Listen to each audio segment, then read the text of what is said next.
The air hung heavy and humid as we approached the gaping maw of the cave. Sunlight struggled to penetrate the oppressive darkness that seemed to emanate from within. Legends whispered of the cave, tales of voices that haunted its depths and souls lost forever within its embrace. We were young, filled with a youthful sense of invincibility, and we laughed off the stories as folklore. Armed with flashlights and a thirst for adventure, we ventured into the unknown. The air grew noticeably cooler as we crossed the threshold. The ground beneath our feet transitioned from soft earth to damp stone, slick with what felt like centuries of accumulated moisture. Our laughter echoed strangely off the unseen walls, the sound distorted and alien in the confined space. A sense of unease settled over me, a prickling at the back of my neck that told me we were not alone.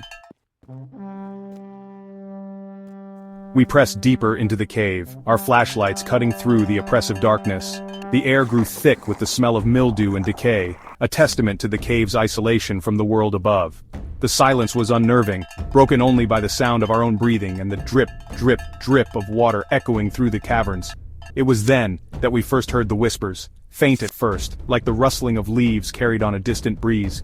They seemed to emanate from the very walls themselves, whispers in some language we couldn't comprehend. We paused, our blood turning to ice as we strained to listen.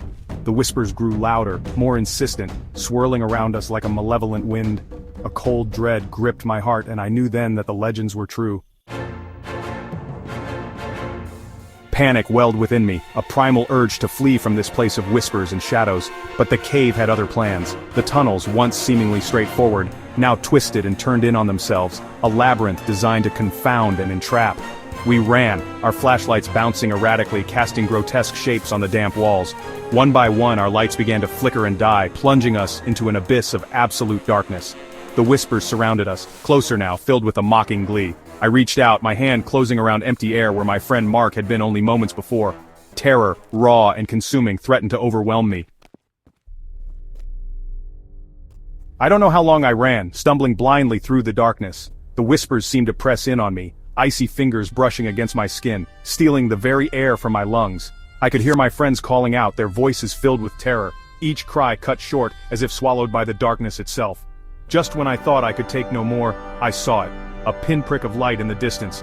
Hope surged through me, lending strength to my weary limbs. I scrambled toward the light, desperate to escape the nightmare that had ensnared us. I burst from the cave mouth, collapsing onto the blessedly solid ground, the sunlight blinding after the oppressive darkness. I was alone.